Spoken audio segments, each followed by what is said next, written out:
Gaming platforms are trying to stop extremists from using gaming to spread their ideology. But what price will the rest of us pay?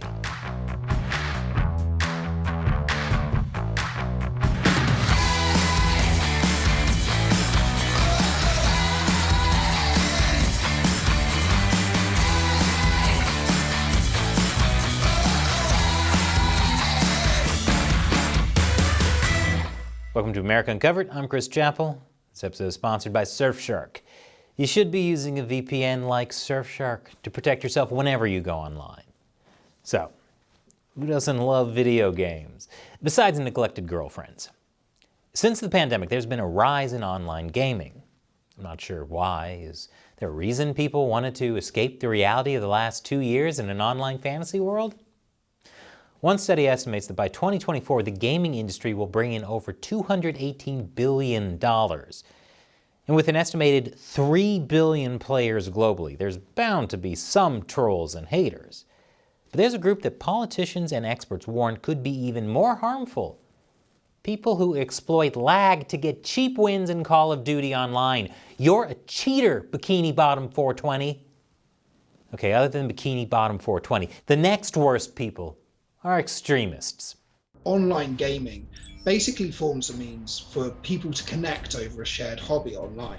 And this includes extremists, which can be really, really important in terms of advancing and furthering the extremist movement globally.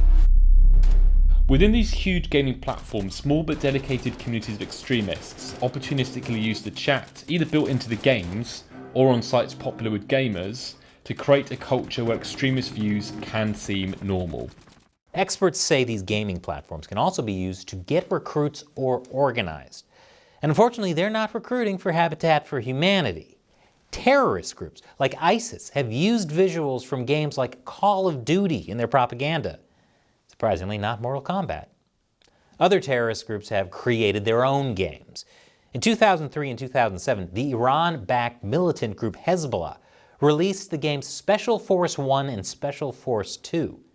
In 2018, Hezbollah also released a Call of Duty-style game called Holy Defense. It recreates key battles fought against rival Muslim militant groups in Syria and Lebanon. Wait, Hezbollah has made multiple video games, and yet I can't even get a sequel to LA Noire? If Hezbollah wants to recruit, this is the game they should be making. You don't need a lot of resources to create a game. Mods and open-world game maker tools make it a lot easier. That's exactly what worries politicians and experts. But they're not just talking about ISIS or Hezbollah. They're also talking about white supremacy.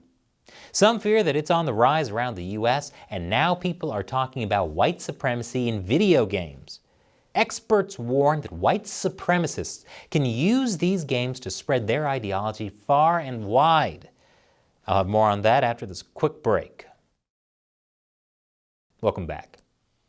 Experts warn online gaming is being used by extremists. A 2019 survey by the Anti-Defamation League found that 23% of Americans who play online multiplayer games were exposed to extremist white supremacist ideology in online games. Of course, we now live in a time when many things are being called white supremacy, like the SATs, or health and nutrition. So it can get a little confusing. Here's what the Anti-Defamation League means by white supremacist ideology. People discussing the superiority of whites and inferiority of non-whites, and white identity / a home for the white race. But it's not just social media channels that provide a platform for far-right extremists. They've also used online gaming forums to promote transnational racial ideas, like the Great Replacement, a conspiracy theory that states that whites are being supplanted by non-white populations. The gamers can build whole spaces where their far-right fantasies can come alive. These are small and not played by a huge amount of people, but what they do allow extremists to do is to sort of create custom-made role-playing experiences for you to live out your radicalized fantasies online and do things like run a concentration camp or participate in a terrorist attack. Yikes, what game is that? World of Warcrime? There are lots of ways extremists can live out their radicalized fantasies. One is to make or play games based on atrocities. For example, a game was created based on the Christchurch mosque shooting in New Zealand. Using kids' games like Minecraft and Roblox, extremists can use mods and in-game customizations to make things like Nazi gas chambers. Which is insane, because I tried playing Minecraft and I can't even figure out how to craft a bed. It's like digital IKEA to me. But even without those customizations, extremists can apply their own interpretations to games like Crusader Kings and Skyrim. These interpretations can target Jews, Muslims, feminists, and other groups they dislike. While these games do not contain any extremist content, they do possess an appeal to the broader extreme right worldview by allowing users to play out fantasies of destroying Muslim factions during the Crusades or winning World War II for the Nazis. But it's not just the games themselves that are a concern, according to a rep for the Anti-Defamation League. He says gaming platforms like Twitch, Steam, and Discord have become environments where hate speech can be normalized in a dangerous way. Although you're likely to hear hate speech on any video game with online play. My friend's kid plays Fortnite, and he's heard slurs I didn't even know existed. Another way video games can spread extremism is by connecting like-minded people. People with extremist views might more easily find others who share their ideology. According to the Institute of Strategic Dialogue, gaming seems to be largely used as a means of community building rather than as a deliberate strategy for radicalization or recruitment. One concern experts have is that peer pressure on these platforms can be used to promote extremist ideology. And no one is more vulnerable to peer pressure than children. Gaming platforms can be used to coordinate real-life activities. They can also be used to fund extremism. The EU counterterrorism coordinator warns that the gaming sector can be a way to launder money. Makes sense. Video games are where I first learned that gold coins can be hidden in blocks. Popular games like Fortnite and World of Warcraft are easy targets. They offer in-game currency that can be exchanged for real money. For example, a hacker might use stolen credit card information to buy V-Bucks in Fortnite. Once they've filled up the account with V-Bucks, they can sell it on the dark web or through auction sites like eBay. Gamers can also use the platforms to solicit donations from their followers. Now, you may be wondering, how big of a problem is this? Should I be worried that my child is going to be radicalized by playing Roblox? Or my friend or my neighbor, that they'll go from goose game to goose stepping? Well, one of the problems is no one really knows. What is the scale of this problem? It's unbelievably difficult to know how big all of this is. One researcher who looks at mental health in the gaming community said it's a small number of players compared to the billions of players, but that they were very influential and very dangerous. Studies on radicalization in gaming have had a hard time getting figures, which some say shows it's not as grave of a problem as the media makes it out to be. A producer for the Daily Signal says gaming companies should reject these calls to radically alter their products and networks in the face of what these so-called experts admit may be a tiny fraction of disruptive players. Whatever the number is, there are still calls for gaming platforms to be more tightly regulated. I'll talk more about what they're doing about extremism right after this final commercial break. Welcome back. Companies say they're countering extremism by moderating content on their platform. Discord and Roblox say they have dedicated counter-extremism or counter-terrorism teams. Roblox says it has a zero tolerance for extremist content, and because of that, extremist content is extremely rare on its platform. Discord also said it had a zero tolerance policy. It says it bans users, shuts down servers, and works with authorities when appropriate to counter extremist content. Call of Duty says it bans players for using racist and hate-oriented names and is making it easier for players to report offensive in-game behavior. But some say platforms need to do more to root out extremism. But just like with social media platforms, they run the risk of overreaching. Or as we've seen with Facebook, Twitter, and YouTube, censoring certain types of extremists and not others. Wait, does this mean Elon Musk will wind up buying Minecraft?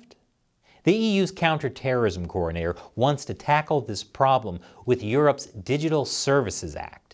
The act requires big platforms to more aggressively police content or face steep fines. EU countries reached an agreement on that law last month, but haven't voted on it yet. The president of the European Commission said the law follows the principle that what is illegal offline should be illegal online. Man, that's going to make the new Grand Theft Auto Europe pretty boring. You just go around asking people if you can please borrow their car. The Digital Services Act has some fans here in the States. Hillary Clinton applauded it, saying it would help combat extremism. And this is exactly what overreacting to extremism looks like. Hillary Clinton tends to overreact to a lot of things, even balloons. It's just air in latex. Calm down. Tech companies will be required to implement new procedures designed to take down illegal material such as hate speech, incitement to terrorism, and child sexual abuse, or else risk potential multi-billion-dollar fines. Now, on the surface, this seems like a good thing. Almost no one wants to see terrorism being promoted online. The problem is, who decides what hate speech is, or what promoting terrorism looks like? The director of the think tank Justitia warns that it will most likely result in a shrinking space for online expression, as social media companies are incentivized to delete massive amounts of perfectly legal content. Which on the one hand is bad because it's an assault on freedom of speech, but on the other hand, it's good, because that means less social media. Protections for freedom of speech are much weaker in the EU than the US. Europe's legal system gives government a lot more wiggle room to regulate what it considers hate speech. And if the law comes to pass, Americans' digital free speech might fall victim to Europe's regulations. This is terrible. We fought multiple wars to be free of the tyranny of Europe. What's next? Being forced to eat stinky French cheese? American platforms like Facebook and Twitter may just enforce Europe's regulations on everyone. That way they don't have to worry about tailoring their platform for different countries. This is a pretty slippery slope. We could go from what Europe calls extremism to whatever it calls disinformation. Putting this kind of power in the hands of government regulators, as you can imagine, is extremely controversial, especially when they end up censoring things that could be legitimate, like the idea that COVID could have come from a Chinese lab. Soon they'll even be censoring innocent games like Mario, because they say it encourages hate crimes, specifically against turtles. And this episode is sponsored by Surfshark. When you go online, everything you do is being tracked and logged by the websites you visit and your internet service provider, in many cases by the government.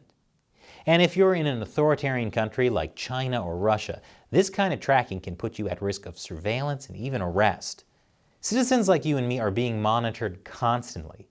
And that's why you should always be keeping your internet activity private by using a VPN like Surfshark. Surfshark secures your data with top-of-the-line uncrackable encryption.